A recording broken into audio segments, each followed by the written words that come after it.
नमस्कार, मैं कर्ण कौशिक एक बार फिर आपके सामने। पहले तो बहुत बहुत दिल से भाई शुक्रिया, आभार व्यक्त करता हूं जो इतनी ज्यादा संख्या में बच्चे यहां पर पधारे, इतनी ज्यादा संख्या में बच्चे पधारे, कम से कम भी 50-60 से ज्यादा बच्चे यहां पर पहुंचे। बहुत बहुत धन्यवाद। दूर दूर से बच्चे पहुंचे, हिसार से, ठीक है, जींद से, कुरुक्षेत्र से, बहुत जगह से बच्चे पहुंचे। बहुत ज्यादा खुशी है। अब वहां से फ्री हुआ हूं। और बच्चों मैं ये भी कहता हूं जो यहां पर आए थे, जो आज यहां पर आए थे, उन बच्चों को यह भी पता लग गया होगा यहां आने से उनका लॉस नहीं हुआ। उनको क्या कुछ मिला, क्या कुछ बेनिफिट हुआ, वो खुद बच्चे जानते हैं उनको कितना क्या कुछ हुआ। जैसे मैंने पूरी स्ट्रेटेजी उनको बता दिया भाई किस तरह से क्या कुछ क्या नहीं है, और एक दो अनाउंसमेंट भी उनके लिए करी है, वो भी बहुत अच्छी उनके लिए थी। ठीक है, जो नहीं आए वो है ना, जो दे दे उसका भी भला, जो ना दे उसका भी भला। जो नहीं आए उनका भी शुक्रिया, कोई बात नहीं, किसी कारणवश बच्चे आप रह गए होंगे, उसका कोई प्रॉब्लम नहीं, उस बात के लिए कोई खेद नहीं या कुछ नहीं। पर जो आए उनका 2 बार शुक्रिया, जो नहीं आए उनका भी 2-3 बार शुक्रिया। ठीक है बच्चों, अब हम स्टार्ट करते हैं। मंगलवार बुधवार के अराउंड से आपके टेस्ट बनने स्टार्ट हो जाएंगे, टेस्ट सीरीज स्टार्ट हो जाएगी। ठीक है बच्चों, आज हम करते पुनर्जागरण। आज हम पूरी वर्ल्ड हिस्ट्री पढ़ेंगे। वर्ल्ड हिस्ट्री में पहले आपको समझा देता हूं पुनर्जागरण क्या था, क्या कुछ था। जैसे 3-4 टॉपिक पढ़ेंगे इसमें, पुनर्जागरण पढ़ेंगे, औद्योगिक क्रांति पढ़ेंगे हम, जो है फिर क्रांतिज पढ़ेंगे, अमेरिका की क्रांति, फ्रांस की क्रांति, फिर एकीकरण पढ़ेंगे, जर्मनी का एकीकरण, इटली का एकीकरण, और फिर बाद में हम प्रथम विश्व युद्ध और द्वितीय विश्व युद्ध को पढ़ेंगे।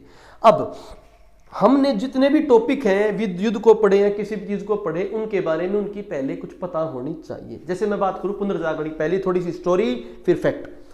पुनर्जागरण क्या था, यहां पर अपने यहां पर 2 तरह के कंसेप्ट थे वर्ल्ड में। एक वर्ल्ड रिजेक्शन इथोज, एक world acceptance ethos. World rejection जो वर्ल्ड को रिजेक्ट कर रहे थे, जैसे मैं बात करूं, और वर्ल्ड को, जैसे भारत जैसे देश, आध्यात्मिक देश, उन्होंने कहा कि अगर तुम्हें मोक्ष चाहिए वो यहां नहीं मिलेगा, स्वर्ग में मिलेगा। मुस्लिम धर्म के अकॉर्डिंग मोक्ष मिलेगा तुम्हें, कहां मिलेगा, जन्नत नसीब होगी। तो उनके यहाँ अकॉर्डिंग 2 तरह की थ्योरी थी। आप यहां पर जो कर्म करोगे उसका फल कहां मिलेगा, वहां मिलेगा। तो ये वर्ल्ड को रिजेक्ट कर रहे थे, वर्ल्ड रिजेक्शन थ्योरी। ठीक है, 2 वर्ल्ड मानते थे, इसलिए लोग यहां पर टास्क को इतने नहीं, उन आध्यात्मिक में, भजनों में, फलाने में, जब यहां पर अपने संतों में घुस गए थे, जब बहुत सारे संत पैदा हो रहे थे इंडिया में, उस समय साइंस की वैल्यू नहीं दी गई थी। दूसरी तरफ इटली में, फ्रांस में, जर्मनी में, इन देशों में क्या हुआ, पुनर्जागरण, रिनेंसा पुनर्जागरण। कैसे हुआ, उन्होंने वर्ल्ड एक्सेप्टेंस थ्योरी अपनाई। बेंजामिन फ्रैंकलिन थे, उन्होंने कहा कि मेरे सपने में जीसस क्राइस्ट है। उन्होंने कहा, oh my Jesus Christ, how can I get salvation, मुझे मुक्ति कैसे मिले, मुझे मोक्ष कैसे मिले। तो जीसस क्राइस्ट ने कहा, बेटा do whatever you want to do and do with honesty and integrity.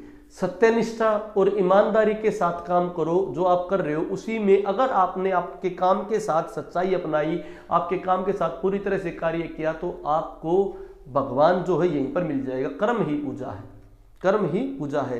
तो एक जैसे इंडस्ट्रियलिस्ट है, वो इंडस्ट्रियलिस्ट क्या कर रहा है भाई, इंडस्ट्रियलिस्ट कर रहा है, इंडस्ट्री बना रहा है, तो उसके लिए इंडस्ट्री में प्रोडक्ट करना ही उसका कर्म है। वो अच्छी तरह से व्यापार करे, उसी में उसको मोक्ष मिलेगी, साल्वेशन मिलेगी। इस प्रकार वर्ल्ड रिजेक्शन हुए, साइंटिफिक थ्योरी आई। पेंटिंग्स में भगवानों की बजाय ह्यूमन नेचर, प्रकृति को भगवान बना के प्रकृति को निहारा गया। तो रिनेंसा में कौन कौन से थिंकर हुए, किस प्रकार के सोशल थिंकर्स ने क्या क्या बात करी, कहां से ये थिंकर्स आए, साइंटिफिक एटीट्यूड क्या था उनका, वो साइंस को रियलिज्म मानते थे, वो सारी बातें हम पुनर्जागरण में पढ़ेंगे। तो लिखो बच्चों, सबसे पहले तो लिखना नहीं, वही बात पीडीएफ मिल जाएगी, सुन लो। इटली के फ्लोरेंसा नगर में क्या हुई, पुनर्जागरण की शुरुआत हुई। तो पहला क्वेश्चन आ जाए, पुनर्जागरण की शुरुआत कहां पर हुई, इटली में हुई। फिर उसके बाद आ जाए, कौन सी पुस्तक इंपॉर्टेंट है, दांते की डिवाइन कॉमेडी। दांते की डिवाइन कॉमेडी, ये बात कई बार क्वेश्चन पूछ लेता है, कौन सी बुक भाई, दांते की डिवाइन कॉमेडी। दांते राइटर था, उसकी डिवाइन कॉमेडी में इंपॉर्टेंट पॉइंट है, ये बहुत इंपॉर्टेंट। ठीक है बच्चों, इसमें पुनर्जागरण के बारे में पूरा डिटेल मिलता है। अगर मैं बोलूं आधुनिक इतिहास का पॉलिटिकल राइटर आधुनिक इतिहास का, वो है मैकियावेली। कौन सा बच्चों, मैकियावेली की पुस्तक भी है द प्रिंस। और भारत का मैकियावेली किसे कहते हैं बच्चों, भारत का मैकियावेली कहते हैं चाणक्य को। किसे कहते हैं, चाणक्य। तो आधुनिक जो इतिहास है उसका पॉलिटिकल राइटर किसे बोलेंगे, मैकियावेली को। भारत का मैकेले चाणक्य बता दिया। Leonardo da Vinci, Leonardo da Vinci उनको एक बहुत बड़े पेंटर थे, लियोनार्डो दा विंसी, ये बहुत बड़े पेंटर थे। इनकी पेंटिंग्स में इंपॉर्टेंट थी मोनालिसा। कौन सी पेंटिंग? मोनालिसा। मोनालिसा बहुत इंपॉर्टेंट और अद्भुत पेंटिंग थी, ठीक है, मोनालिसा। और the last supper, the last supper ये पुस्तक भी थी, इनमें बहुत सारी कलाकृतियां भी थी, द लास्ट सफर और मोनालिसा। लियोनार्डो दा विंसी इन्होंने भी पुनर्जागरण को अपने चित्रों के माध्यम से पुनर्जागरण फैलाया था, बहुत इंपॉर्टेंट। ये पेंटिंग्स थी, मोनालिसा पेंटिंग्स।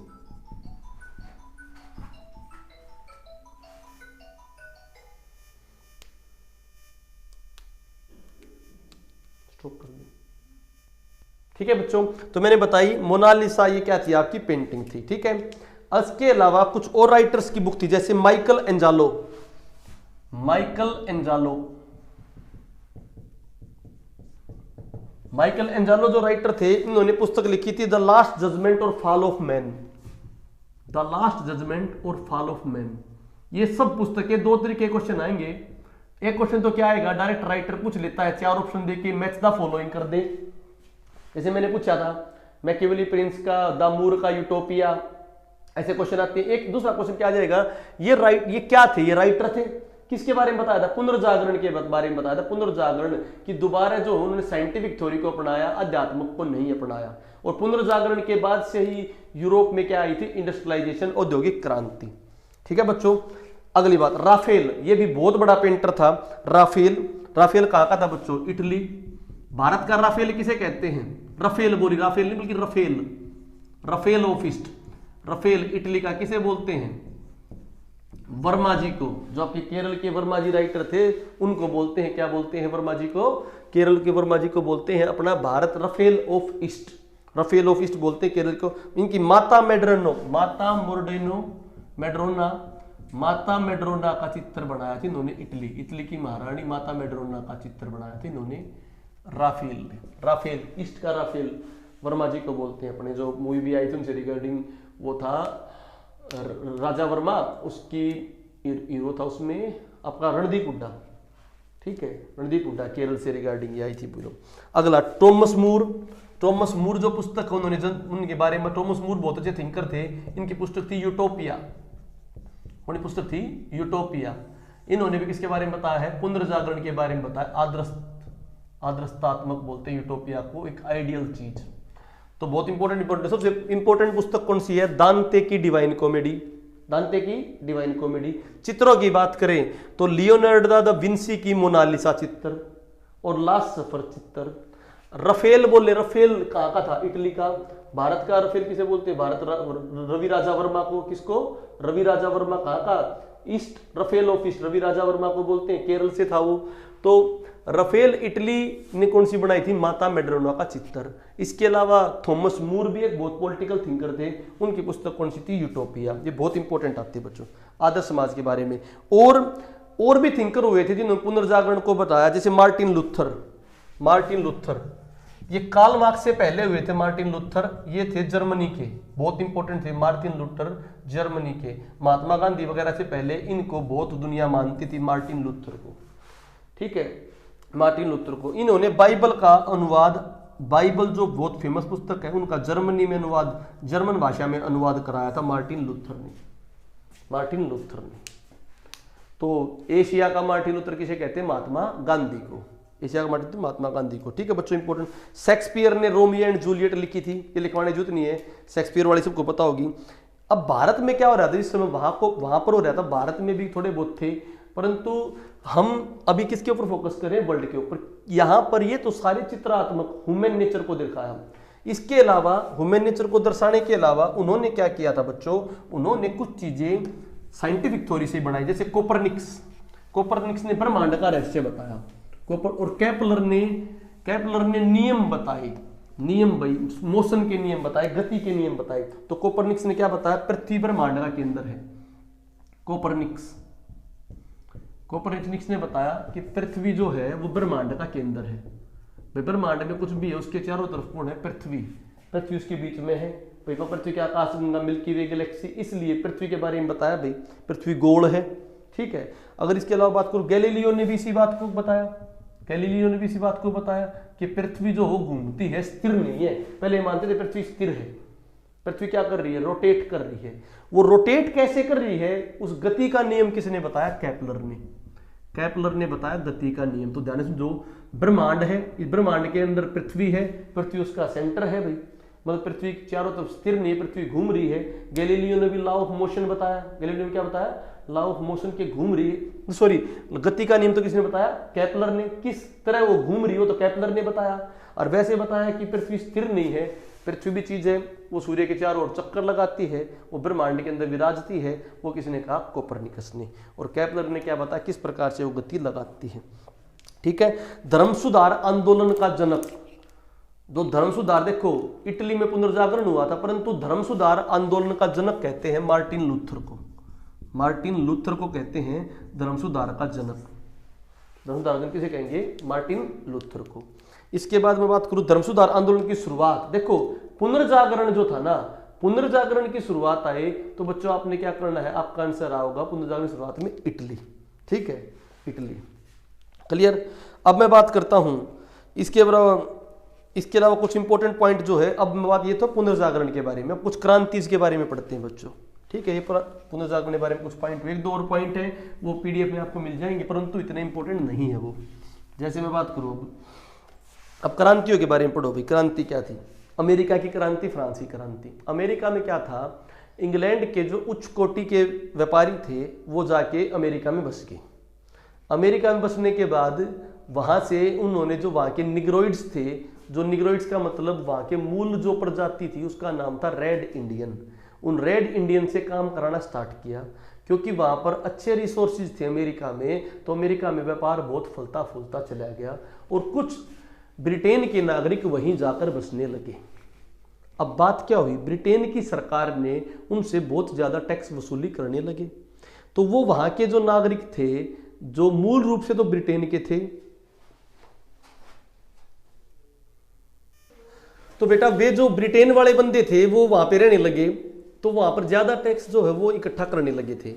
अब वो टैक्स इकट्ठे के टाइम पर प्रॉब्लम कहाँ आती है, प्रॉब्लम जब आती है जब वो वहां के स्थानीय लोग जो कहते हैं उनके ऊपर राज करने की सोचते हैं। वहां के लोकल जो व्यापारी वर्ग था उन्होंने सोचा जब हम यहाँ पर रह रहे हैं तो ब्रिटेन में टैक्स देने के लिए क्यों जाएं, हम तो वहीं पर बस जाएंगे। तो कुछ ब्रिटेन के नागरिक वहीं पर बस गए।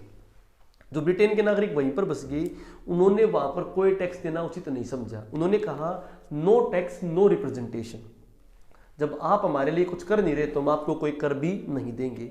ठीक है। उस समय क्रांति के नेता जॉर्ज वाशिंगटन को बनाया गया।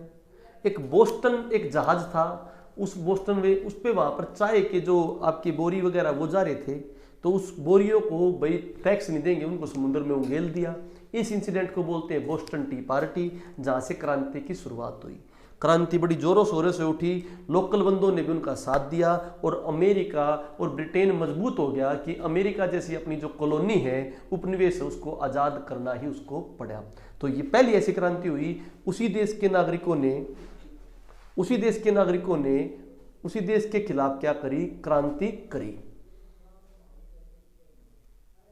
ठीक है बच्चों, उसी देश के नागरिकों ने उसी देश के खिलाफ क्या करी भाई, क्रांति करी। ठीक है बच्चों, तो ये बहुत इंपॉर्टेंट इंसिडेंट था हिस्ट्री में कि किसी देश के नागरिकों ने, परंतु वो देश के नागरिक जो ब्रिटेन वाले थे अमेरिका में रह रहे थे, वो वहीं पर जाकर बस गए ना। तो अमेरिका में जो मूल प्रजाति थी वो रेड इंडियंस निग्रो की थी। ठीक है। फिर क्रांति के बाद वहां पर 1776 में क्रांति हुई, वहां के नागरिकों को अधिकार मिला और पहली बार लिखित संविधान बना। वहां पर लिखित संविधान बना, सरकार बनी, राष्ट्रपति सरकार बनी, पहले राष्ट्रपति बने। फिर क्रांति के कुछ सालों बाद एक प्रॉब्लम और होगी, जो वहां पर दास सिस्टम था। जो दक्षिण अमेरिका जो अमेरिका में बात करें, दक्षिण अमेरिका वाला हिस्सा था और अमेरिका में भी दो हिस्से वाले, यूनाइटेड स्टेट्स ऑफ अमेरिका में उत्तर और दक्षिण दो हिस्से थे। कुछ बंदे चाहते थे कि दास प्रथा एज इट इज रहे और निग्रोइड्स उनके दास रहे, पर निग्रोइड्स में भी अवेयरनेस आ गई थी, वो भी क्या चाहते थे, दासता से मुक्त होना चाहते थे। तो फिर वहां पर गृह युद्ध छिड़ा। जब गृह युद्ध छिड़ा तो उसमें गृह युद्ध में इब्राहिम लिंकन थे, इब्राहिम लिंकन राष्ट्रपति थे। उस समय गृह युद्ध छिड़ा, उस समय दासता को वहां पर प्रतिबंध कर दिया और कुछ समय बाद इब्राहिम लिंकन की मृत्यु हो गई थी। तो ये था अमेरिका की क्रांति। अब लिखिए अमेरिका की क्रांति के बारे में जल्दी। जब अमेरिका की क्रांति हुई तो इंग्लैंड के राजा जेम्स वन थे। कौन थे इंग्लैंड के राजा? जेम्स वन थे। ठीक है। और जो अमेरिका वाले व्यक्ति थे वो मूल रूप से क्या थे, red Indian. Red Indian paper पूछे रेड इंडियन कहाँ की प्रजाति है, अमेरिका की मूल रूप की प्रजाति है, ठीक है। जब ये क्रांति हुई भाई, क्रांति कब हुई बच्चों, 4 जुलाई 1776। 4 जुलाई 1776 क्रांति के टाइम पर जो घोषणा की उसे क्या कहते हैं, उसे कहते हैं सिद्धांतों का प्राकृतिक अधिकार। सिद्धांतों का प्राकृतिक अधिकार, natural rights of doctrine. Natural rights of doctrine, ये उद्घोषणा पत्र था क्रांति का, क्रांति का उद्घोषणा पत्र। बात समझ में आ गई नहीं आ गई, ठीक है बच्चों। क्रांति की शुरुआत कहां से हुई, एग्जैक्ट बच्चों 16 दिसंबर 1773। 16 दिसंबर 1773 को शुरुआत हुई बोस्टन टी पार्टी से। बोस्टन टी पार्टी में बताया था चाय के जो है वो भगा दिए थे, ये फैक्ट है। बोस्टन टी पार्टी से शुरुआत हुई और मैंने बताया क्रांति कब बोलो, 4 जुलाई 1776 को अमेरिका आजाद हो गया। अमेरिका आजाद हो गया, किससे आजाद हो गया, ब्रिटेन के उपनिवेश होने से। पहले ब्रिटेन के अंदर था अमेरिका, ठीक है। उस समय नेता कौन थे, सबको पता नेता कौन थे, जॉर्ज वाशिंगटन, जो पहले राष्ट्रपति बने थे किसके, अमेरिका के। क्रांति का नारा क्या था, no tax no representation. No tax no representation, PDF मिल जाएगी, डोंट वरी फॉर दैट, परंतु कीवर्ड तो बनाने ही बनाने हैं, नो टैक्स नो रिप्रेजेंटेशन, ठीक है। तो पूरे विश्व में सबसे पहले लिखित संविधान जो बना अमेरिका में ही बना था। क्रांति 1776 में होगी, लिखित संविधान बना 1789 में। 1789 में लिखित संविधान बनाया था क्रांति, इसका अमेरिका का पहला लिखित संविधान, ठीक है। अमेरिका में दासों को जो अवैध घोषित 1808 में अवैध घोषित कर दिया था कि दास वगैरह नहीं रहेंगे, परंतु दक्षिण जो हिस्सा था वो चाहता था क्या रहे, दास रहे। तो फिर इसी उसके कारण 12 अप्रैल 1861 को 12 अप्रैल 1861 को गृह युद्ध छिड़ा। क्या युद्ध छिड़ा, गृह युद्ध, के दास रहेंगे नहीं रहेंगे। तो निग्रोइड्स वगैरह ने क्या कर दिया भाई, गृह युद्ध छेड़ दिया था। और बच्चों 1 जनवरी 1863 को 2 साल बाद 1 जनवरी 1863 को तत्कालीन राष्ट्रपति इब्राहिम लिंकन ने दासता को क्या कर दिया, खत्म कर दिया। तो दासता कब खत्म हुई, 1863 में। गृह युद्ध कब छिड़ा, 1861 में। क्रांति की शुरुआत बोस्टन टी पार्टी की 16 दिसंबर 1773 को और 4 जुलाई 1776 को क्रांति, अमेरिका आजाद हो गया। आजाद होने के बाद 1789 में लिखित संविधान बना। क्रांति का नारा क्या था, कर नहीं तो प्रतिनिधित्व नहीं, कर नहीं तो प्रतिनिधित्व नहीं। और क्रांति का घोषणा पत्र क्या था, सिद्धांतों का प्राकृतिक अधिकार, ठीक है बच्चों। इसके बाद बच्चों जॉन विलियम ब्यूज ने इब्राहिम लिंकन की क्या कर दी थी, हत्या कर दी थी, ठीक है। अमेरिकन फिलोसफिकल सोसाइटी, ये बुक किसने लिखी, अमेरिकन फिलोसफिकल सोसाइटी, क्रांति से संबंधित अमेरिकन फिलोसफिकल सोसाइटी, ये पुस्तक थी क्रांति से संबंधित, ये लिखी बेंजामिन फ्रैंकलिन ने, ठीक है। ये मैंने किसके बारे में बता दिया आपको, अमेरिका की क्रांति कर रहा हूं। तो बच्चों अगली बात करता हूं फ्रांस की क्रांति। फ्रांस की क्रांति क्या थी, फ्रांस की क्रांति ये थी भाई, फ्रांस में क्या थे, राजा सिस्टम था। तो राजा सिस्टम थे, तो राजा जो थे फ्रांस में 3 वर्ग थे, राजा मंत्री, बल्कि 4 वर्ग, राजा मंत्री और भाई व्यापारी और मजदूर। अब क्या थे, तो राजा जो वर्ग था, इलीट जो वर्ग था, वो व्यापारियों से मनचाहे टैक्स लेता और व्यापारियों से मनचाहे टैक्स लेता। व्यापारी पूरे दिन रात काम करते और पूरा टैक्स उनसे देते। और फ्रांस का जो राजा था वो भोग विलास में जीता भाई, भोग विलास जीता। तो फ्रांस में क्या हो गया, व्यापारियों ने ग्रुप बना लिया और व्यापारी के बोले भाई हम तो यहाँ पर इनको टैक्स नहीं देंगे, भैया कुछ करते नहीं। तो गृह युद्ध छेड़ दिया और गृह युद्ध छेड़ के व्यापारी इकट्ठे हो गए। व्यापारियों के नेता बने नेपोलियन बोनापार्ट, जिसने एक जैकोबियन क्लब बनाया और जैकोबियन क्लब बना के वहाँ पर फ्रांस में क्या दिलाया, स्वतंत्रता का अधिकार, ठीक है बच्चों। 1776 में तो आज़ाद कौन हुआ था, अमेरिका, और 1789 में कौन आज़ाद हुआ, फ्रांस। तो फ्रांस के बारे में जल्दी लिखिए। फ्रांस में के टाइम पर 1789 में लुई 16 का शासनकाल था। तो जिस समय क्रांति हुई उस टाइम कौन सा राजा था, लुई 16, ठीक है। वहां पर सामंती सिस्टम को खत्म करना चाहता था। सामंती सिस्टम भाई, सामंत जो बीच में रहा करते उनको खत्म करो, डायरेक्ट के भाई एडमिनिस्ट्रेशन अच्छी तरह चलेगा, भाई टैक्स देंगे तो सरकार बनेगी, ठीक है। अब इसकी बात करो 14 जुलाई 1789 को 14 जुलाई 1789 को बोस्टिल कारागृह से किसकी शुरुआत हुई भाई? क्रांति की शुरुआत हुई बोस्टिल कारागृह से। ठीक है, फ्रांस की क्रांति की शुरुआत हुई। फ्रांस की क्रांति में अलग अलग थिंकर्स ने अलग अलग बातें रखी थी, तो फ्रांस की क्रांति से रिगार्डिंग थिंकर्स भी बहुत अच्छे। जैसे एक थिंकर था वाल्टेयर एक थिंकर था। उन्होंने कहा था 100 चूहों की अपेक्षा एक शेर का शासन अच्छा है। सामंत थे ना, बहुत सारे मंत्री होया करते, एक राजा होया करता, तो सामंता की चाल्या करती। उन्होंने कहा 100 चूहों की बजाय एक शेर का शासन अच्छा है। मतलब इन राजा रुजा खत्म करो, एक राष्ट्रपति बनाओ। राष्ट्रपति क्या करेगा? अच्छी तरह से क्या चलाओगा सिस्टम। 100 चूहों की बजाय एक शेर का शासन अच्छा। उस शेर किसको कहा था? नेपोलियन बोनापार्ट को। रूसो ने पुस्तक लिखी थी। रूसो एक देखा ने बहुत बार पेपर में देखे क्वेश्चन ये। रूसो ने पुस्तक लिखी थी सोशल कॉन्ट्रैक्ट। ये दो तरीके से क्वेश्चन आएंगे। ये वाल्टेयर किस समय था? फ्रांस की क्रांति के दौरान था। ये फ्रांस का क्या था? थिंकर था। ठीक है, सोशियोलॉजिकल थिंकर। रूसो भी क्या था? फ्रांस की क्रांति में इसका योगदान है। तो इसकी पुस्तक कौन सी थी? सोशल कॉन्ट्रैक्ट, जिसने फ्रांस की क्रांति को उकसाया।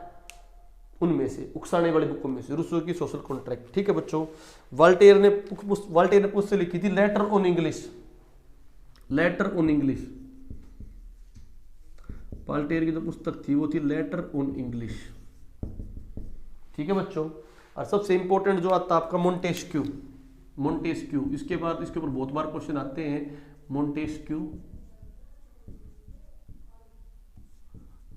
की पुस्तक थी स्प्लिट ऑफ पावर, शक्ति का पृथक्करण। बहुत बार आता है शक्ति का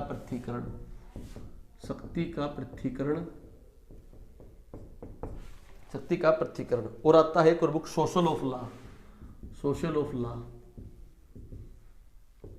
ये दो पुस्तक किसकी थी? मोंटेस्क्यू की। तो बताओ, लुई 16 का शासनकाल था। 14 जुलाई 1789 को क्रांति की स्टार्ट हुई। कहां से? वो तो बोस्टन टी पार्टी था। ये बोस्टिल कारागृह था। वोल्टेयर ने क्या कहा? 100 चूहों के शासन की बजाय एक शेर का शासन। रूसो ने कौन सी पुस्तक लिखी? Social contract. ठीक है, लेटर ऑन इंग्लिश किसने लिखी भाई? वोल्टेयर ने। और मोंटेस्क्यू ने शक्ति का पृथक्करण, स्प्लिट ऑफ पावर और social of law. Soul of law, गलती बोल के सोशल याद रहा। Soul of law, not social of law, soul of law. आत्मा, कानून की आत्मा। क्रांति का नेता कौन था? Napoleon Bonaparte. ठीक है, 1804 में नेपोलियन बोनापार्ट किसका बना? फ्रांस का सम्राट बना। सम्राट बनने की बजाय को फ्रांस का राष्ट्रपति बना नेपोलियन बोनापार्ट। कौन से क्लब से संबंधित था? बता दिया था, जैकोबियन क्लब था। इसी जैकोबियन क्लब को अपने यहाँ के टीपू सुल्तान ने भी ज्वाइन कराया था।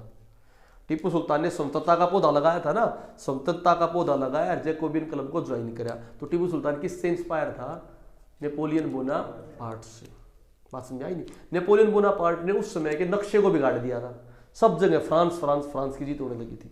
तो बहुत मुश्किल से इकट्ठा करके मारा गया था नेपोलियन बोनापार्ट। नेपोलियन बोनापार्ट का मुख्य दुश्मन इंग्लैंड था। नेपोलियन बोनापार्ट ने इंग्लैंड को बनियों का देश कहा। तो बनियों का देश किसने कहा? नेपोलियन बोनापार्ट ने। इसने बैंक ऑफ फ्रांस की स्थापना की 1800 में। तो बैंक ऑफ फ्रांस जो बैंक का बड़ा बैंक है, बैंक ऑफ फ्रांस, उसकी स्थापना किसने की भाई? क्योंकि व्यापारी था तो बैंक बना होगा नहीं बना होगा। 1800 में किसने की? नेपोलियन बोनापार्ट ने। कोड ऑफ नेपोलियन बनाया। नेपोलियन ने कुछ कानून बनाए और उन कानूनों का क्या किया? संग्रह किया। उसको क्या कहते हैं? नेपोलियन का कानून, कोड ऑफ नेपोलियन। सारी पीडीएफ मिल जाएगी, कोड ऑफ नेपोलियन। ठीक है बच्चों, 1815 में वाटरलू का युद्ध। कौन सा युद्ध हुआ 1815 में? 1815 में वाटरलू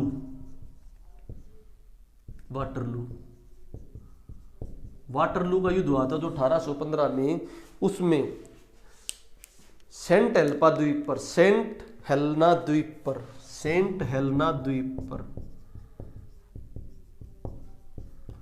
1815 में वाटरलू के संधि के तहत सेंट हेलेना द्वीप पर, ठीक है, इसको भेज दिया था। वहां पर 1821 में इसकी मृत्यु हो गई थी। तो कौन सी लड़ाई के बाद होगी थी बच्चों? वाटरलू की लड़ाई। कौन सी लड़ाई भाई? वाटरलू की लड़ाई। नेपोलियन को मित्र राष्ट्रों ने हरा दिया। मित्र राष्ट्र कौन होंगे? इंग्लैंड और उसके सहायक। मित्र राष्ट्र जब भी यह होगा तो उसमें एक बात होगी, इंग्लैंड और उसके सहायक। मित्र राष्ट्रों ने मिलकर वाटरलू के युद्ध में नेपोलियन को हरा दिया था। सेंट हेलेना द्वीप पर उसको भेज दिया था। फिर वहां पर 1821 में इसकी क्या होगी थी? मृत्यु हो गई थी। ठीक है, इतिहासकार नेपोलियन को क्या कहते हैं? Little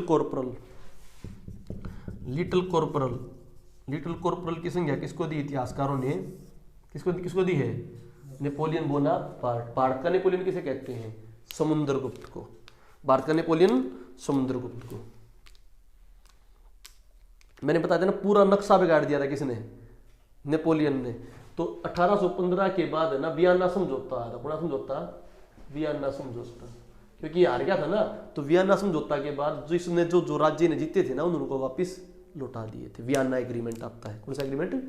Vienna agreement. ये मैंने किसके बारे में बता दिया बच्चों? आपका सारा ये आपका हो गया फ्रांस की क्रांति। ठीक है बच्चों, अब आ जाओ इटली का एकीकरण, जर्मनी का एकीकरण। कर दी इसको रब भाई, सीक्वेंस में चल रही है।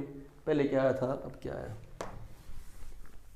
अब लिखो जर्मनी का एकीकरण, इटली का एकीकरण। इटली क्या था भाई? इटली एक नहीं था। इटली के एकीकरण में अलग अलग सर्डिनिया के राजा का बहुत बड़ा हाथ है। तो इटली का एकीकरण में अलग अलग राज्य थे भाई। उन किस प्रकार वो मेन करे? माउंट केवर, काउंट केवर बहुत इंपॉर्टेंट था। मेजेनी यंग इटली का संस्थापक बहुत इंपॉर्टेंट था।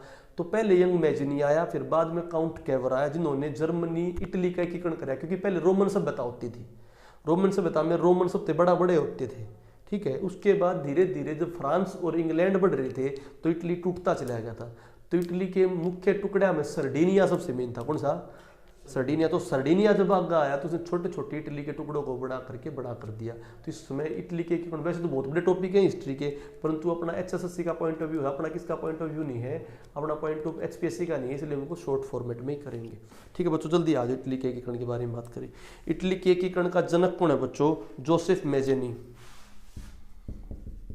जोसेफ मेजेनी इटली के एकीकरण का, मेजिनी इटली के एकीकरण का जनक जोसेफ मेजिनी। ठीक है भाई। बाधक कौन था? ऑस्ट्रिया। ऑस्ट्रिया जो देश था, ऑस्ट्रिया देश था, वो इटली के सारे छोटे छोटे राज्यों को जीत रहा था, उनको बंधक टाइप में बना रहा था, उनको जाने नहीं दे रहा था। ऑस्ट्रिया इसमें क्या था? बाधक था। इटली का सबसे बड़ा राज्य बता दिया, कौन सा था? सर्डिनिया। सबसे बड़ी रियासत कौन सी थी इटली की? सर्डिनिया। ठीक है, तो इटली के एकीकरण का मुद्दा, अंतरराष्ट्रीय मुद्दा किसने बनाया? काउंट केवर ने। काउंट केवर। मैंने बता दिया तो मेजिनी याद रखना, जनक तो मेजिनी है, और पूर्ण किसने कराया? देखो, जनक मेजिनी और पूर्ण किसने कराया? काउंट केवर ने। पूर्ण काउंट केवर ने। ठीक है बच्चों, तो यंग इटली जो था 1831 में, यंग इटली का संस्थापक कौन था? मेजिनी। यंग इटली का संस्थापक मेजिनी। अंतरराष्ट्रीय मुद्दा कौन बड़ा होगा? जो उसने स्वतंत्रता दिला, मतलब इकट्ठा करेगा। ये स्वतंत्रता नहीं मिल रही, ये टूटे उड़े को क्या करना है? एक करना है। अभी तक फ्रांस में और अमेरिका में तो क्या मिली थी? स्वतंत्रता। इसमें क्या करना है? एक करना है। एक करने में बाधा कौन था? ऑस्ट्रिया। ऑस्ट्रिया देश इस तरह लो, सर्डिनिया राजा था छोटे छोटे, और इटली के राजा थे। इन सारे को कौन कब्जा रहा था? ऑस्ट्रिया कब्जा रहा था। ठीक है, तो स्टार्टिंग में एकीकरण की बात किसने फैलाई? मेजिनी ने, कि दोबारा इन सारे ने इकट्ठे कर दो। सारे में बड़ा कौन था? सर्डिनिया। जब सर्डिनिया ने आगे लिया तो धीरे धीरे करके सारे राज्य किससे छुड़वा लिए? ऑस्ट्रिया ने। इसका मतलब ये नहीं केवल ऑस्ट्रिया के अंदर में थे, और भी राज्य और भी देश के अंदर में थे, परंतु मूल रूप से किसके अंदर में थे? ऑस्ट्रिया के। तो ये सारे छुड़वाए। सारे छुड़वाने में पहला तो जनक तो इसने कराया, अंतरराष्ट्रीय मुद्दा किसने बनाया? काउंट केवर ने। तो फाइनली जब एकीकरण हुआ बच्चों, उस समय कौन था मेन भैया? आपका काउंट केवर। क्लियर बच्चों? सैनिक टुकड़ी बनाई थी इन्होंने। सैनिक टुकड़ी जो बनाई थी उसको कहते लाल कुर्ती। लाल कुर्ती जो सैनिक टुकड़ी बनाई थी वो किसने बनाई थी बच्चों? बनाई थी गोरीबाल्डी ने। तो 3 बंदे आ गए। कौन कौन आ गए? पहला तो मेजिनी, दूसरे नंबर पर गोरीबाल्डी, तीसरे नंबर पर काउंट केवर। ठीक है, इसने तो सेना बनाई, इसने स्टार्ट करी, इसने क्या करा दिया? कंप्लीट करा दिया। क्लियर टू यू बच्चों? ठीक है, कोई दिक्कत भाई? ये मेन। आगे चले भाई। जोसेफ मेजिनी ने ये कही थी, यदि समाज में क्रांति लानी हो, यदि समाज में क्रांति लानी हो, तो मैंने बताया था ना यंग इटली, समाज में क्रांति लानी हो तो आंदोलन किसके हाथों में दे दो? बुड्ढों के, यंग के, यूथ के हाथों में दे दो। तो ये आज भी इंपॉर्टेंट पॉइंट है उसका। अगर समाज में क्रांति लानी हो तो आंदोलन किसके हाथ में दे दो? जवानों के। ठीक है बच्चों, जर्मनी का एकीकरण फाइनली कब हुआ? एकीकरण हुआ 1871 में। 1871 में। तो स्टार्ट कब हुए थे? 31 में, और होते होते कितने साल लग गए? 40 साल। 1871 में। क्लियर बच्चों? कर दी इसको भी। कर दो रब।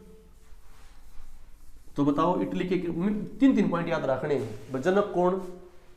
Joseph Mazzini. लाल कुर्ती किसने बनाई? गोरी बाल्डी ने। मेनली फाइनल किसने किया? काउंट कैवूर ने। कब हुआ? 1871 में। यंग हाथों में होनी चाहिए। यंग इटली की स्थापना 1831 में किसने की थी? जोसेफ मेजिनी ने। तो यंग हाथों में होनी चाहिए बात भी किसने की थी? मेजिनी ने। अब इसी प्रकार क्या है जर्मनी का एकीकरण। जर्मनी के एकीकरण में कौन सूत्रपात होगा? बिस्मार्क। कौन भाई? बिस्मार्क बहुत बड़ा जर्मन का शासक होगा। उसके बाद जर्मन में कौन होगा? हिटलर। तो जर्मनी के बारे में पढ़ो बच्चों। पहली बात एकीकरण किसने कराया? बिस्मार्क ने कराया। किसने कराया? जिस प्रकार जर्मनी में जो इटली में सबसे बड़ा देश कौन सा था? सर्डिनिया था। इसमें सबसे बड़ा देश था पर्शिया। कौन सा था जर्मनी में सबसे बड़ा देश?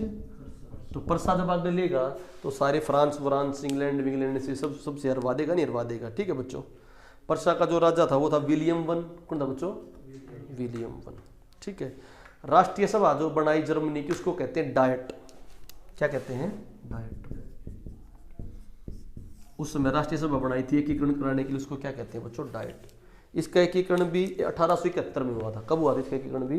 1871 में हुआ था। किसका? जर्मनी का। ठीक है बच्चों, इंपॉर्टेंट पॉइंट हो गया। इसमें जो एकीकरण हुआ था वो फ्रैंकफर्ट की संधि के तहत हुआ था। फ्रैंकफर्ट की संधि के तहत हुआ था जर्मनी का एकीकरण। फ्रैंकफर्ट की संधि के तहत हुआ जर्मनी का एकीकरण 1871 में। ये हो गया जर्मनी। जल्दी करा रहा हूँ, थोड़ा आपने पॉइंट देखने जो क्वेश्चन में पॉइंट आऊँ खाली। ठीक है। अब आ जाओ रूस की क्रांति। समझा रहा हूँ रूस में क्या था। रूस में जार शासक होया करते। जार शासक का मतलब ये जार मतलब वो नहीं कि जार वो इस तरह, उन शासकों का नाम जार था। ठीक है। वो जो जार शासक होते थे वो सारे के सारे भोग विलास की लाइफ जी रहे होते थे। वहां पर क्या हो गया, लेनिन जो था, लेनिन एक क्रांतिकारी था, वो कार्ल मार्क्स की तर्ज पे चल पड़ा। कार्ल मार्क्स के एक बहुत बड़ा सोशल थिंकर था। कार्ल मार्क्स ने कहा था कि अमीर वर्ग नहीं रहने चाहिए। अमीर वर्ग और गरीब वर्ग दो वर्ग होते हैं जनता में। अमीर वर्ग को कार्ल मार्क्स ने बुर्जुआजी कहा था। क्या कहा था? बुर्जुआजी। ये भी इम्पोर्टेंट बात है। कार्ल मार्क्स ने अमीर वर्ग को क्या कहा था? बुर्जुआजी। पेपर पूछ लेता है बुर्जुआजी। बुर्जुआजी अमीर वर्ग को। और गरीब वर्ग को कार्ल मार्क्स ने कहा था प्रोलेतारियत। क्या कहा था कार्ल मार्क्स ने? प्रोलेतारियत। इन्होंने कहा था अमीर वर्ग और गरीब वर्ग दो वर्ग हैं। अमीर वर्ग गरीब वर्ग का शोषण करते रहते हैं और अमीर वर्ग को गरीब वर्ग का शोषण नहीं करना चाहिए। गरीबों को संगठित हो जाना चाहिए। क्या होना चाहिए? संगठित होकर इनको उखाड़ फेंको। वो बोले अमीर वर्ग जो उनका कर रहे ना शोषण, वो धर्म की आड़ लेकर कर रहे हैं। इसकी आड़ लेकर रहे हैं? धर्म की आड़ लेकर। जैसे उन्होंने कहा धर्म या अफीम की तरह है। धर्म किसकी तरह है? अफीम की। जैसे अपने यहाँ पर कह दिया धर्म की तरह भाई शूद्र, भाई वो ब्राह्मण, ठीक है, वो राजपूत, और ये बता दिया भाई वैश्य। अब उनमें क्या कह दिया कि भाई शूद्र का काम है उनकी सेवा करना, शूद्र का काम है छोटे काम करना। तो धर्म अपना ये कह देगा तो उसका अधिकार लेकर सब उसका फायदा उठाओगे। तो कार्ल मार्क्स ने कहा ये धर्म हर जगह किसका काम करे? अफीम। धर्म नहीं होना चाहिए। क्या नहीं होना चाहिए? धर्म नहीं होना चाहिए। धर्म के तहत अमीर वर्ग गरीब आके करे हैं शोषण करें। तो कार्ल मार्क्स ने धर्म को क्या क्या संज्ञा दी? अफीम की संज्ञा दी। किसकी संज्ञा दी? अफीम की। ठीक है। जैसे एक हमारे बहुत एक मैक्स वेबर थिंकर और थे, मैक्स वेबर ने किसके बारे में बताई थी? ब्यूरोक्रेसी के बारे में। किसके बारे में? ब्यूरोक्रेसी, नौकरशाही। ब्यूरोक्रेसी नौकरशाही के बारे में किसने बताया था? Max weber. ठीक है। उन्हें आयरन की जंजीर भी कहा था। आयरन की जंजीर की तरह है भाई नौकरशाही, तो जिस तरह फॉलो करोगे उस तरह फॉलो करते जाएगा। कार्ल मार्क्स ने क्या धर्म को क्या कहा? अफीम। और दो वर्ग कौन से? अमीर और गरीब। अमीर को क्या बोला? बुर्जुआजी। गरीब को क्या बोला? प्रोलेतारियत। अलग अलग जगह अलग अलग है। इंग्लैंड में ये अमीर वर्ग इंडस्ट्रियलिस्ट हैं, यहाँ पर क्या है ये गरीब वर्ग भाई मजदूर हैं। भारत में अमीर वर्ग के हैं जो नवाब थे, दीवान थे, जमींदार थे, और गरीब वर्ग के था किसान था। तो अलग अलग जगह हर जगह क्लास होती है, एक अमीर वर्ग और एक गरीब वर्ग। कार्ल मार्क्स की जो पुस्तक थी भी बहुत इंपॉर्टेंट है, दास कैपिटल। बहुत सुनी पेपर में, दास कैपिटल और कम्युनिस्ट मैनिफेस्टो। ये दो पुस्तक थी किसकी? कार्ल मार्क्स की। दास कैपिटल और कम्युनिस्ट मैनिफेस्टो। इन पुस्तकों के बारे में बात करें, दास कैपिटल और कम्युनिस्ट मैनिफेस्टो के बारे में, तो इन्होंने इनके बारे में बता रहा है कि अमीर गरीबी वर्ग के बारे में। तो इसी कार्ल मार्क्स का फॉलोवर कौन था? लेनिन। कौन था फॉलोवर? तो लेनिन ने रूस की क्रांति में कार्ल मार्क्स की थ्योरी पे चला, ये अमीर वर्ग है राजा, हम गरीब वर्ग इकट्ठे हो जाओ, लाल सेना बना दो। वो लाल कुर्ती थी या के लाल सेना बना दो और उखाड़ फेंको इनको। इस क्रांति के तहत 1917 में रूसी क्रांति के तहत किसको उखाड़ फेंक किया? राजा को उखाड़ फेंक किया, समाजवाद की स्थापना हुई। समाजवाद की क्या हुई? स्थापना हुई। पर थोड़े दिन के बाद ये समाजवाद तो चलेगा नहीं, क्योंकि भाई समाजवाद में तो सब बंदे राजा हो गए, सब बंदे राजा हो गए, सिस्टम नहीं चल पाया। फिर उसके बाद थोड़ा सा डाउन मार गया। डाउन मारने के बाद दूसरा राजा आया, उस राजा ने क्या कहा? इकोनॉमिक्स को गति दी। किसकी इकोनॉमिक्स को गति दी? रूस की इकोनॉमिक्स को क्या दी बच्चों? गति दी। ठीक है, अब उसको पढ़ते हैं, ध्यान से करो बच्चों। समाजवाद शब्द का प्रयोग सबसे पहले किसने किया? समाजवाद शब्द का प्रयोग पहले पूछे तो रॉबर्ट ओवेन। समाजवाद शब्द का प्रयोग रॉबर्ट ओवेन, क्योंकि रूस में कौन सी सरकार बनेगी? समाजवादी। परंतु मैं बोलूं बच्चों, वैज्ञानिक समाजवाद। कौन समाजवाद? वैज्ञानिक मतलब थ्योरी के हिसाब से समझाया। साइंस में थ्योरी होती है ना, कार्ल मार्क्स ने थ्योरी थी ना, एक अमीर वर्ग गरीब वर्ग, इस प्रकार की थ्योरी आपस में लड़ेंगे और गरीब वर्ग अमीरों को उखाड़ फेंकेगा। जब भी क्या होगा? रियल समाजवाद होगा, समाज में सब क्या हो जाएंगे? बराबर में। तो वैज्ञानिक समाजवाद की थ्योरी दी कार्ल मार्क्स ने। और लेनिन किसका फॉलोअर था? किसका लेनिन फॉलोअर? वैज्ञानिक समाजवाद किसका? कार्ल मार्क्स का। ठीक है बच्चों, जर्मनी के बता दिया मैंने थिंकर, इसकी पुस्तक बता दी दास कैपिटल कम्युनिस्ट मैनिफेस्टो। ठीक है, और सोशलिज्म जो है ना, सोशलिज्म जो अलग टाइप है, सोशलिज्म सामाजिक कर्म, उसका जनक है जॉन बर्नार्ड शॉ। सोशलिज्म का जन्म जॉन बर्नार्ड शॉ। अंतिम शासक मैंने बता दिया जार निकोलस सेकंड। 1917 में क्या हुई? क्रांति हुई। 1917 की क्रांति में क्या होया भाई? जार शासकों को हरा दिया किसने? कार्ल मार्क्स ने। लेनिन ने क्या कराया था? लाल सेना का गठन किया। लाल कुर्ती आ जा तो गोरीबाल्डी, लाल कुर्ती आ जा तो कौन से में? इटली में। और लाल सेना आ जा तो रूस में। ठीक है बच्चों, इंपॉर्टेंट हो गया रास। इसके बारे में बात करते हैं। रूसी क्रांति के दौरान अन्ना कैरेबिना नामक पुस्तक लिखी। कौन सी पुस्तक लिखी? अन्ना कैरेबिना नामक पुस्तक लिखी। किसने लिखी अन्ना कैरेबिना? टोल्स्टाई ने। किसने? टोल्स्टाई ने। गांधी भी रहा था टोल्स्टाई के फार्म में, तो अन्ना कैरेबिना पुस्तक लिखी टोल्स्टाई ने। ठीक है, लेनिन की वजह से फिर अर्थव्यवस्था बिगड़ गई थी। अर्थव्यवस्था को संभालने के बाद नया राजा बताया था मैंने, स्टालिन। कौन बना नया राजा? स्टालिन। ये पहले नई आर्थिक नीति लेके आया। क्या लेके आया? नई आर्थिक नीति लेके आया भाई 1921 में।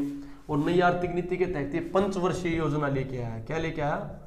पंचवर्षीय योजना। तो भारत की जो पंचवर्षीय योजना है वो किसके फॉलो करके ली गई है? रूस से। बड़ी इंडस्ट्री बनाई। तो अपन एक बड़ी इंडस्ट्री बनाई ना स्टार्टिंग, तो स्टालिन की गति को लेकर रूस ने 50 साल में इतनी प्रोग्रेस कर दी। 1921 से 50 में जितनी प्रोग्रेस इंग्लैंड को करने में 300 साल लग गए थे। तो लेनिन को आधुनिक रूस का निर्माता कहते हैं। आधुनिक रूस का निर्माता कहते हैं। तो रूस की क्रांति के दौरान कुछ पुस्तकें फेमस हुई। राइट ऑफ मैन, आदमी के अधिकार। राइट ऑफ मैन, आदमी के अधिकार, इसका था थॉमस पेन। ये किसने लिखी थी? थॉमस पेन ने। आदमी का अधिकार, राइट ऑफ पेन। ठीक है, ये मैंने कुछ पॉइंट बताए। अब थोड़े से पॉइंट और बचते हैं, उनको भी हम आराम से क्या करेंगे? डिस्कस कर रहे हैं भाई। ठीक है, थोड़े से पॉइंट और बचते हैं। तो बच्चा जितने आज फैक्ट ज्यादा हो गए, क्योंकि वर्ल्ड हिस्ट्री में आपने पढ़े नहीं होंगे, तो वर्ल्ड हिस्ट्री के जो हमने पॉइंट करे सारे एक बार रिवाइज कर देते हैं। इटली में पुनर्जागरण की शुरुआत हुई। पुनर्जागरण में साइंटिफिक कल्चर बताया गया, ह्यूमन नेचर को दर्शाया गया। दांते की डिवाइन कॉमेडी, दांते कौन सी? Divine Comedy. Leonardo da Vinci की कौन सी बच्चों? मोनालिसा और the last man supper. Machiavelli को आधुनिक इतिहास का पॉलिटिकल राइटर कहते हैं। मैकियावेली की पुस्तक का नाम द प्रिंस है। मैकियावेली, भारत के मैकियावेली किसको कहते हैं? चाणक्य को कहते हैं। ठीक है, माइकल एंजालो की पुस्तक थी लास्ट जजमेंट और फॉल ऑफ मैन। रफेल किसे कहाँ का था? इटली का। रफेल ने किसका चित्र बनाया? माता मेडरोना का। भारत का रफेल या east of Rafale Ravi Raja Varma को कहते हैं, ईस्ट ऑफ राफेल। थॉमस मूर, ये भी उसी टाइम पर था जो पुनर्जागरण के बारे में बताता है। कहाँ का था? इंग्लैंड का। इसकी पुस्तक कौन सी थी? यूटोपिया, जो आदर्श वाक्य के बारे में बताती है। मार्टिन लूथर जर्मनी का था। ठीक है, मार्टिन लूथर को धर्म सुधार आंदोलन का जनक कहते हैं। ये जर्मनी का था। इन्होंने बाइबल का अनुवाद जर्मन में करवाया था। ठीक है बच्चों। शेक्सपियर ने रोमियो जूलियट लिखी थी। फिर कोपरनिकस ने ब्रह्मांड वगैरह के बारे में बताई थी, ब्रह्मांड में पृथ्वी उसका केंद्र है। गैलीलियो ने भी उसी बात को फॉलो कराया था। किस तरह घूम रही है गति ऑफ नियम किसने दिया था, आपका केपलर ने। धर्म सुधार आंदोलन के बारे में बता दिया मैंने, इंपॉर्टेंट पॉइंट। फिर मैंने बता दिया क्या कुछ क्रांति हुई थी, अमेरिका की क्रांति, बोस्टन टी पार्टी 1773 में स्टार्ट हुई थी, 4 जुलाई 1776 को पूरी होगी थी। जॉर्ज वाशिंगटन उसका नेता था, कर नहीं तो प्रतिनिधित्व नहीं उसका नारा था। डॉक्ट्राइन ऑफ नेचुरल अधिकार उसकी क्या थी, उद्घोषणा थी। किसकी भाई, अमेरिका की क्रांति की। फिर 1776 में क्रांति बनने के बाद 1789 में क्या बना भाई, संविधान बना, पहला लिखित संविधान बना। फिर 1861 में गृह युद्ध चालू हो गया, 1863 में गृह युद्ध खत्म हुआ। गृह युद्ध जो खत्म हुआ उसमें दास्ता खत्म कर दी गई। उस समय इब्राहिम लिंकन थे, ठीक है। American society, American philosopher society नामक पुस्तक बेंजामिन फ्रैंकलिन ने लिखी थी। फिर फ्रांस की क्रांति में नेपोलियन बोनापार्ट था, वो बोस्टन टी पार्टी से स्टार्ट हुई थी। फ्रांस की क्रांति 1789 में ये हुई थी, बोस्टिल जेल से स्टार्ट हुई थी, ठीक है। नेपोलियन बोना फ्रांस में 3-4 वर्ग थे, तो सामंत प्रथा को खत्म करना चाहते थे, कर दे रहे तो खुद करना चाहते थे। तो नेपोलियन ने इंग्लैंड को बड़ियों का देश कहा था। इसने जैकोबियन नामक क्लब बनाया था। फ्रांस की क्रांति के तहत 1789 में इसने विजय पाली थी। विजय पाने के बाद इसने सारे लगभग राजाओं को, आसपासों को हरा दिया था, पूरा पॉलिटिकल मैप खराब कर दिया था। उसमें बहुत सारे थिंकर्स का योगदान है। जैसे वाल्टेयर ने कहा था सोचुओं के शासन की बजाय एक शेर का शासन बढ़िया है। रूस्को ने द सोशल कॉन्ट्रैक्ट पुस्तक लिखी। मोंटेस्को ने स्प्लिट ऑफ पावर और भाई क्या नाम है, सोल ऑफ लॉ पुस्तक लिखी, ठीक है। ये मैंने इंपॉर्टेंट पॉइंट बता दिया भाई। इसके बाद भाई क्रांति का देश बता दिया नेपोलियन का। नेपोलियन ने बैंक ऑफ फ्रांस की स्थापना की 1800 में। नेपोलियन के कानूनों के सिद्धांत को कोड ऑफ नेपोलियन कहते हैं। 1815 मित्र राष्ट्रों ने वाटरलू की युद्ध में किसको हरा दिया था, नेपोलियन को हरा दिया था। सेंट हेलेना द्वीप पर उसे भेज दिया था, वहां पर उसकी क्या होगी थी, मृत्यु होगी थी। नेपोलियन को लिटिल कॉर्पोरल की क्या दी गई है, संज्ञा दी गई है। वियना समझौते के बाद जो नक्शा बिगाड़ के गया था वो ठीक हो गया था। इटली के एकीकरण में 13 राज्य थे। जो इटली के एकीकरण का जनक था वो जोसेफ मैजनी था। मैजनी को यंग इटली का जनक भी कहते हैं 1831 में। फिर उसके बाद बीच में गोरीबाल्डी आया, उसने लाल कुर्ती बनाई, परंतु अंतर्राष्ट्रीय मुद्दा जो बनाया वो काउंट कैवुर ने बनाया। किसने बनाया, काउंट कैवुर ने बनाया। तो फाइनली जो एकीकरण हुआ काउंट कैवुर के समय पर हुआ था, ठीक है बच्चों। इसके बाद जर्मनी का एकीकरण हुआ। जर्मनी के एकीकरण में मेन कौन था, बिस्मार्क था। बिस्मार्क ने जर्मनी का एकीकरण का उसको इसका मेन कारण मानते हैं। फ्रैंकफर्ट की संधि के तहत जर्मनी का एकीकरण हुआ था। फिर रूस की क्रांति हुई। रूस की क्रांति जार निकोलस II के टाइम पर हुई। उसे कार्ल मार्क्स कराने में बहुत इंपॉर्टेंट योगदान है। कार्ल मार्क्स ने 2 वर्ग बताए थे। इसको वैज्ञानिक समाजवाद का जनक कहते हैं। खाली समाजवाद का जनक आ जाए तो बच्चों वो रॉबर्ट ओवेन था, ठीक है। और सोशलिज्म नामक शब्द किसने दिया, वो दिया था जॉन बर्नार्ड शॉ ने। फिर कार्ल मार्क्स का फॉलो लेनिन ने लाल सेना बनाई थी, लाल कुर्ती गोरीबाल्डी ने बनाई थी। रूस की क्रांति को सफल बनाया था। रूस की क्रांति सफल होने के बाद 3 साल बाद अर्थव्यवस्था डगमगाएगी। अर्थव्यवस्था डगमगाएगी तो स्टालिन ने फिर क्या करी थी, नई आर्थिक नीति बनाई, पंचवर्षीय योजना दी, आधारभूत बड़ी बड़ी इंडस्ट्री लगाई। फिर उनकी अर्थव्यवस्था ऊपर चुभरती चली गई थी। तो रूसी क्रांति के दौरान जो लेखक थे थॉमस पेन थे, उन्होंने राइट ऑफ मैन लिखा। क्या लिखी, राइट ऑफ मैन। अब हम जो पढ़ेंगे कुछ बचे हुए टॉपिक, औद्योगिक क्रांति पढ़ी, इंडस्ट्रियल रिवॉल्यूशन कैसे हुआ, इंग्लैंड की क्रांति कैसे हुई, प्रथम विश्व युद्ध कैसे हुआ, द्वितीय विश्व युद्ध को आइए हम अगले लेक्चर में पढ़ेंगे बच्चों।